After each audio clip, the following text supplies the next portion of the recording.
Iran ने आपको एक संदेश देने की कोशिश की है।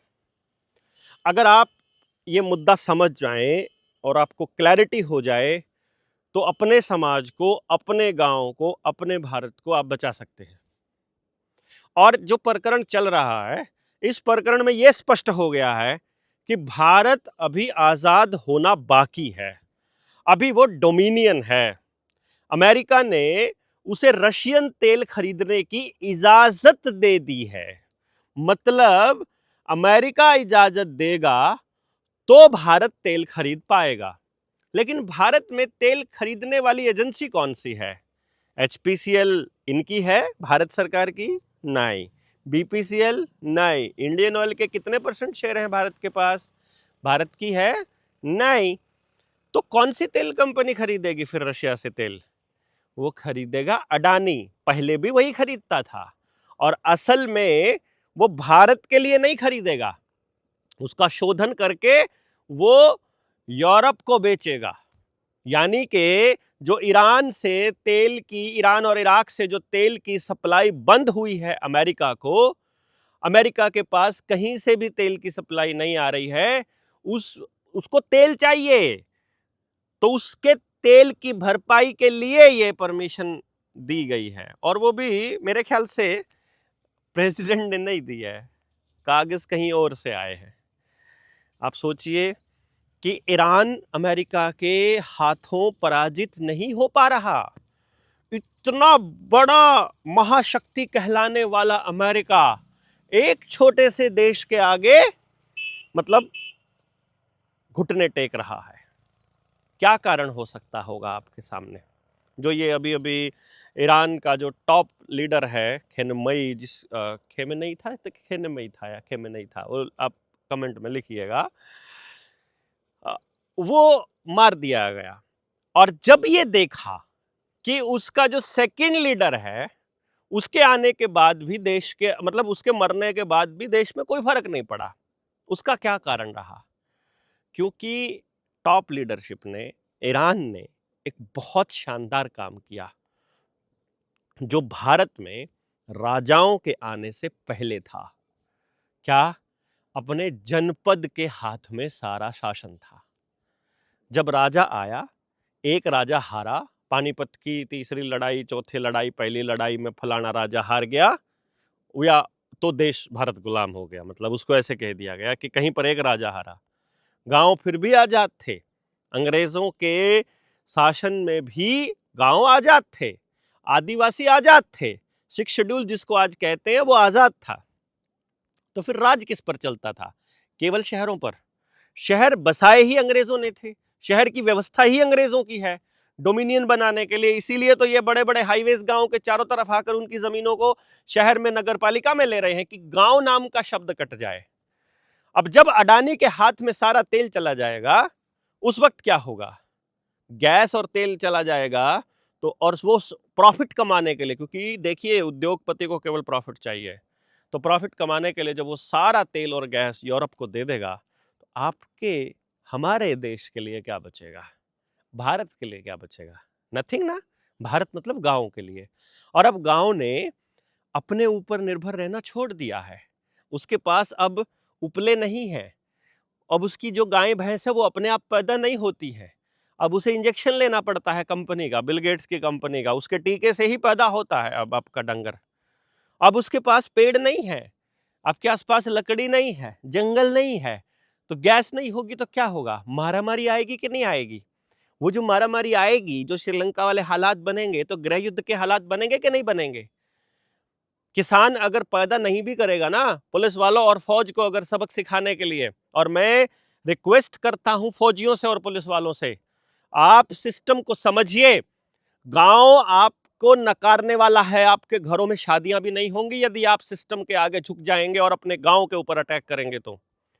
और जब आपके पास अनाज नहीं होगा, तो उस वक्त आप बड़े बड़े साइलोज में अनाज लेने के लिए जाएंगे, तो अग्निवीर बंदूक लेके खड़े मिलेंगे, क्योंकि अडानी और अंबानी उनको हायर कर रहे हैं रिटायरमेंट के बाद। 4 साल पूरे होने वाले हैं, हो ही चुके हैं 2021 वालों के। तो अब इसको समझना बड़ा जरूरी है आपको कि जब वहां गांव को मजबूत कर दिया गया, गांव के लेवल पर लघु उद्योगों को मजबूत कर दिया गया और किसी बड़ी इंडस्ट्री की जरूरत नहीं रही, तो अब वहां एक एक आदमी अपने आप एक एक हाथ वहां प्रोडक्शन करता है और इसीलिए वहां का समाज टॉप लीडरशिप के साथ है।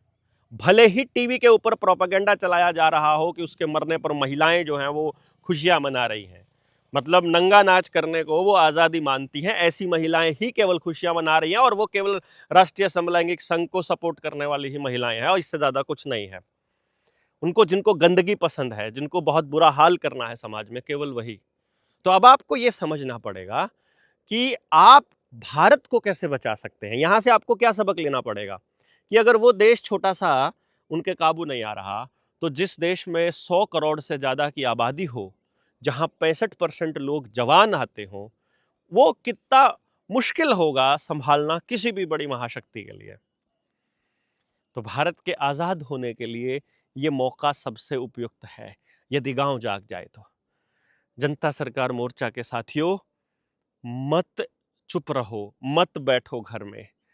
हमको किसी का विरोध करने की आवश्यकता नहीं है। आप गांव वालों के दिमाग में इस बात का बीज डाल दीजिए कि हमको अपनी व्यवस्था चाहिए।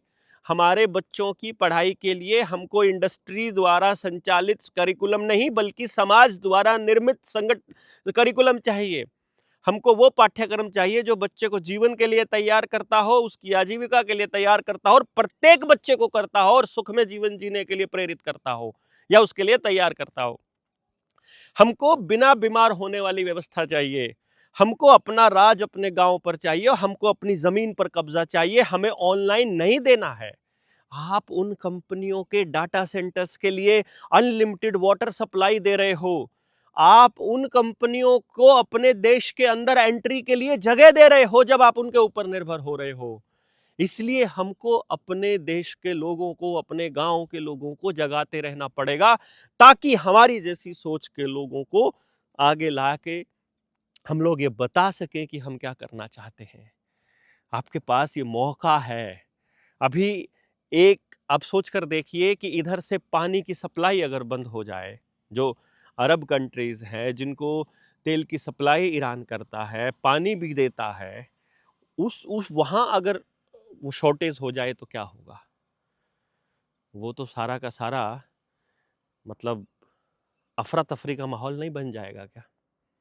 और आने वाले समय में जो रेड सी से जो इंटरनेट की केबल है, उसको अगर काट दिया जाए तो क्या होगा? मैंने आपको बताया था बैंकिंग उड़ने वाली है। हम आपको बता रहे हैं कि इंटरनेट जाएगा, आपकी सारी असल जानकारियां गायब हो जाएंगी, आपके पास कुछ भी नहीं बचेगा, कोई लिटरेचर आपके पास नहीं है और फिर नया इतिहास लिखा जाएगा जिसमें ये एंट्रियां होंगी कि आपके पुरखे फ्री का अनाज, पेंशन, स्टाइफंड, स्कॉलरशिप ले लेकर वर्ल्ड बैंक से कर्जा ले चुके थे और अपनी सारी जमीन नीलाम कर चुके थे। आपके पास होगा कुछ नहीं, फिर क्या करोगे? हालात आप देख रहे हो, होली के ऊपर कितना गंद मचा था, हमारी लड़कियों की क्या हालत हो रखी है। जो गाने गाने वाले लोग हैं, फिल्में बनाने वाले लोग हैं, वो आपके बच्चों को अश्लीलता परोस रहे हैं, गंदगी परोस रहे हैं। आप क्या कर रहे हैं? गांव में पंचायती जो बने बैठे हैं, वो एक टुकड़े पर, समस्या के एक टुकड़े पर बात करते हैं और उसी पर महीनों महीनों गुजार देते हैं। केवल जनता सरकार मोर्चा के साथी हर मुद्दे पर बोल रहे हैं।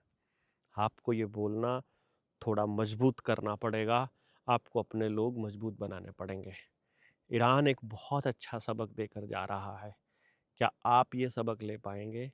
क्या आप शहरों से मुक्ति पा पाएंगे? क्या आप इस व्यवस्था की बजाय अपनी व्यवस्था बनाना चाहेंगे? यदि हाँ, तो अपना पार्टिसिपेशन मत भूलिएगा। 23 मार्च को तालकटोरा स्टेडियम में हम लोग इकट्ठा हो रहे हैं 2026 में। शहीदी दिवस है, पेरेंटिंग सेमिनार है, आपके बच्चों के लिए कैसा भारत बनाना है उस पर लंबी चर्चा की ज़रूरत है और उसकी शुरुआत वहाँ से होने वाली है। हम आप लोगों से गुजारिश करेंगे, हमको उस व्यवस्था को बनाने के लिए आप आर्थिक मदद भी कर सकते हैं। 9518170000 ये व्हाट्सएप नंबर भी है। जिन्होंने पेरेंटिंग की ट्रेनिंग बेसिक कर रखी है वो भी मैसेज जरूर भेजिए। 1000 की टीम हम लोग तैयार कर रहे हैं, जिन्होंने आज तक सारी ट्रेनिंग्स ली हैं। टीम 200, टीम 500, टीम 300 एजुकेशन की एडवांस लेवल 2 की ट्रेनिंग्स या लेवल 1 की कर रखी है। नहीं तो हमारी पुराने वीडियोस में कमेंट में पहला कमेंट हम दे देंगे कि भाई ये वीडियोस करने के बाद आप जनता सरकार मोर्चा से कॉन्टिन्यूसली जुड़ सकते हैं। आप सारे लोग अपने भारत की व्यवस्था को बनाने में जनता सरकार मोर्चा के हाथ मजबूत कीजिए। आने वाले समय में हम इन पर लंबी चर्चाओं के लिए यात्रा निकालेंगे और पूरे हरियाणा की यात्रा निकालेंगे, पद यात्रा 7000 के 7000 गांव तक। तब तक सपोर्ट करते रहिए। जय हिंद, जय भारत।